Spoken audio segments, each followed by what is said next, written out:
ETF index mutual funds నేర్చుకుని stock మార్కెట్లో రాణించాలనుకుంటున్నారా? వెంటనే ఈ నెంబర్కి కాల్ చేయండి.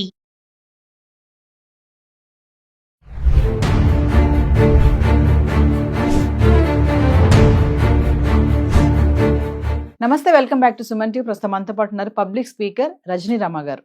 నమస్తే మ్యామ్. నమస్తే నవీన. మేడం, ఇప్పుడు హస్బెండ్ టార్చర్ తట్టుకోలేక, అటు పేరెంట్స్ సపోర్ట్ లేక, తల్లిదండ్రులు సపోర్ట్ లేకుండా ఏమన్నా చేసుకుంటే మరి పిల్లల భవిష్యత్తు ఏంటి? పిల్లలు ఏమైపోతారు? పిల్లల్ని ఎవరు చూసుకుంటారు? వాళ్ళ పాలన తల్లి తర్వాతే కదా. సో వాళ్ళ కోసం చస్తూ బ్రతుకుతూ అలానే ఉన్నటువంటి చాలా మంది ఆడపిల్లలు ఉన్నారు.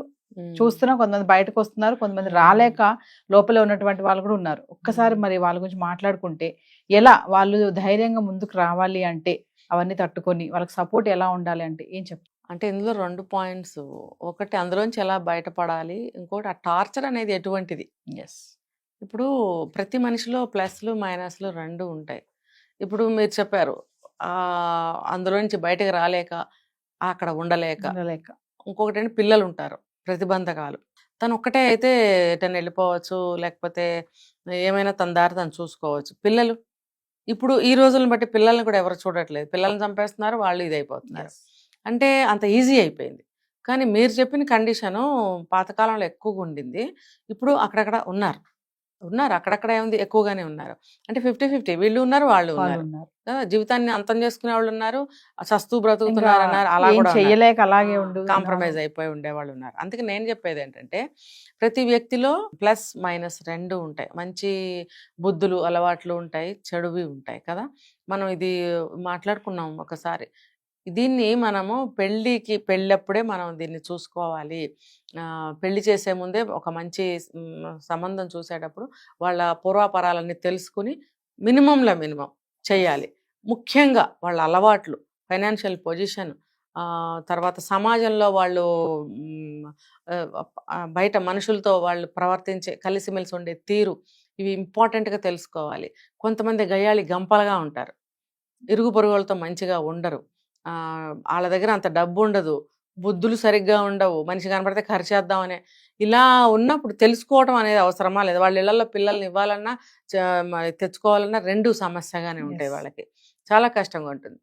అయితే పెళ్లి చేసే ముందే ఇవన్నీ ఒకసారి గట్టిగా వాకప్ చేసుకుని మనం సంబంధం అనేది కుదుర్చుకోవడం అనేది నెంబర్ 1. తర్వాత సరే ఎన్ని మైనస్లు లేవు, ఏవో కొన్ని ఉంటాయి అనుకోండి, అప్పుడు మనం పెళ్ళి జరిగిన తర్వాత కొంచెం మాట్లాడుకోవాలి ఇద్దరు కూడా. ఫస్ట్ భార్యాభర్తలు, ఇది కూడా మనం చేసాం ఒక వీడియో.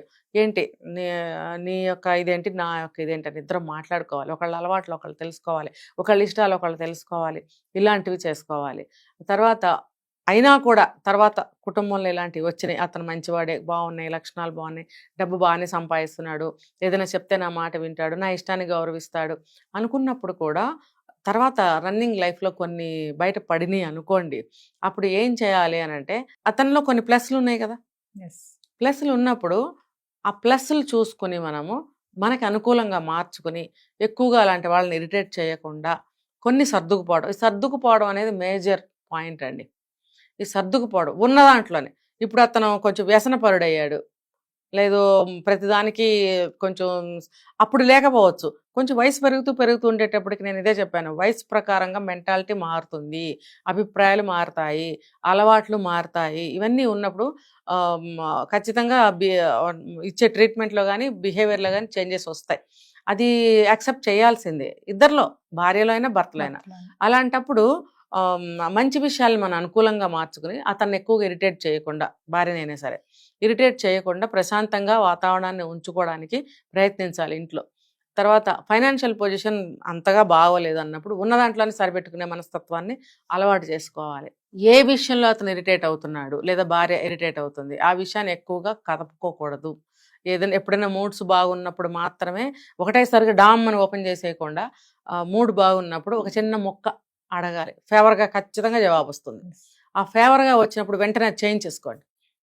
అలాగే ఇంకొక చిన్న విషయాన్ని ఫేవర్ చేసుకోండి. ఒకటేసారి మీరు అన్ని గుమ్మరిచ్చేస్తే అతను భరించలేడు. ఎందుకంటే అతను ఇరిటేట్ అవుతున్నాడు, ఫైనాన్షియల్ పొజిషన్ బాగాలేదు, అది పాసిబుల్ అవ్వదు అక్కడ. కొంచెం వ్యసనాలు ఉన్నాయనుకోండి, ఆ వయసు రీత్యా వ్యసనం ఏదన్నా వచ్చింది, తాగడమో సిగరెట్టో, ఆ ఇదిలో ఉంటారు, ఒకలాంటి పిచ్చి పిచ్చిగా ఉంటుంటారు వాళ్ళు. ఏం చెప్పాలంటే కోపం వస్తూ ఉంటుంది వాళ్ళకి, టైంకి అది పడకపోతే కోపం వచ్చేస్తుంది, అది ఇంట్లో వాళ్ళ మీద చూపిస్తారు. చూపించినప్పుడు అది ఒక టార్చర్ కింద తయారవుతుంది వీళ్ళకి. సో అది గమనించి వీళ్ళు దాన్ని టచ్ చేయకుండా ఉండాలి. తర్వాత పిల్లల మొహం చూసి జీవోత్సవంలాగా పడి ఉంటున్నాను అని అనుకోవాల్సిన అవసరమే లేదండి. ఇప్పుడు ఒక చిన్న కిటికీ ద్వారా మనం ఆకాశాన్ని చూడొచ్చు, ప్రపంచాన్ని చూడొచ్చు కదా. ఇంట్లోనే మగ్గిపోతున్నాను, నేను చస్తూ బ్రతుకుతున్నాను, ఇలా మనకి మనం ఆపాదించుకుంటే మన జీవితం అలాగే అయిపోతుంది. మనం ఏదైతే అనుకుంటామో అదే జరుగుతుంది లైఫ్లో కదా. దీని లా ఆఫ్ అట్రాక్షన్లో చెప్తారు ఎక్కువగా. సో ఇది చాలా మందికి తెలియదు, దీన్ని అలవాటు చేసుకుంటే లైఫ్కి చాలా ఉపయోగం అనమాట. అయితే అలా అనుకోకుండా ఉన్న దాంట్లోనే నేను సరిపెట్టుకుంటున్నాను, నా భర్త అన్ని కాకపోయినా కొన్ని చేస్తున్నాడు అనేటువంటి ప్లస్ పాయింట్లను ఎప్పుడైతే మనము అవైల్ చేసుకుంటామో, ఒక పక్క నుంచి అతను అనారోగ్యం చేసింది ఒక 40 ఏళ్ళు వచ్చాక, అది కూడా అతను మైనసే చెప్పలేము. పెళ్ళికి బాగానే ఉన్నాడు, ఇప్పుడు వచ్చింది, దాన్ని మనం యాక్సెప్ట్ చేయాల్సిందే. అంటే మైండ్ ని మనం స్ట్రాంగ్ గా ఖచ్చితంగా మైండ్ సెట్ చేసుకుంటూ వెళ్ళాలి. నేను అదే లైన్ గా చెప్తున్నా. ఇప్పుడు పిల్లల్ని మరి అతనికి హెల్త్ బాగోలేదు, లేకపోతే ఏవో వ్యసనాలు వచ్చాయి, లేకపోతే జీతం సరిపోవట్లేదు, ఏదో చికాకుల్లో ఉన్నాడు, నువ్వేం చేస్తున్నావు?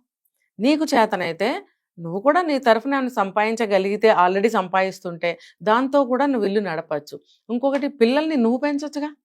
ఇప్పుడు అతను కావాలని దూరం అవ్వట్లేదు అనుకోండి, ఫర్ ఎగ్జాంపుల్ అతనికి ఆ పరిస్థితుల ద్వారా అతను కొంచెం దూరం ఉండాల్సి వచ్చింది. భార్య, తల్లి పాత్ర కూడా ప్రధానమే కదా, తను పెంచొచ్చు కదా.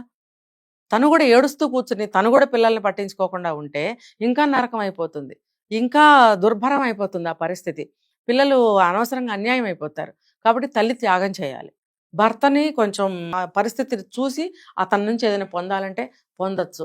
ఇంకా నీకు మార్చుకోవటం చేతనవుతుంది, నీ మాట అతను వింటాడు అనుకుంటే ఆ ప్రయత్నం చేయొచ్చు. అంతేగాని నేను ఒక్కదాన్ని ఎందుకు చేయాలి, నా వల్ల ఏమవుతుంది, నేను జీవోత్సవంలో ఉన్నాను, చస్తూ బ్రతకాలా అనే ప్రశ్నలు ఎప్పుడైతే వేసుకుంటామో అదే జరుగుతుంది.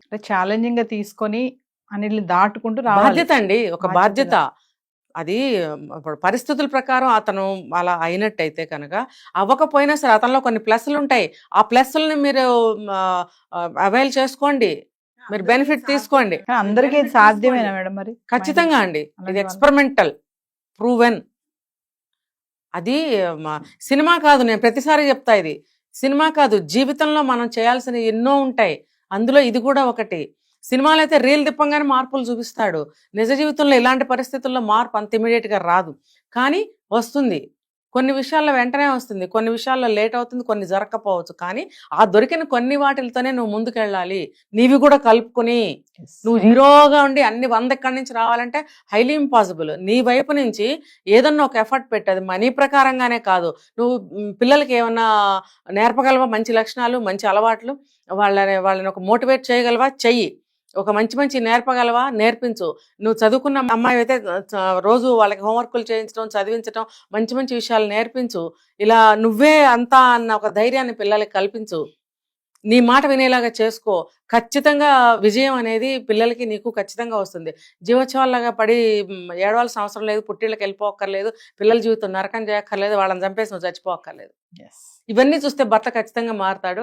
కనీసం మనసన్నా అతనికి చెప్తుంది, నువ్వు తప్పు చేస్తున్నావు, నీ వంతు ఏం చేస్తున్నావు అని హెచ్చరిస్తుంది. కొంచెం అన్నా మారుతాడు అతను, అది చాలు కదా కనీసం. కంప్లీట్గా మారాలని ఎప్పుడు ఎవరి నుంచి కోరుకోకండి, ఎందుకంటే ఏ ఇద్దరు ఒకలా ఉండరు, ఏ ఇద్దరు మనస్తత్వాలు ఒకలా ఉండవు. కాబట్టి కంప్లీట్గా మారిపోవాలి సినిమాలో చూపించినట్టు అని అస్సలు ఆశించకండి.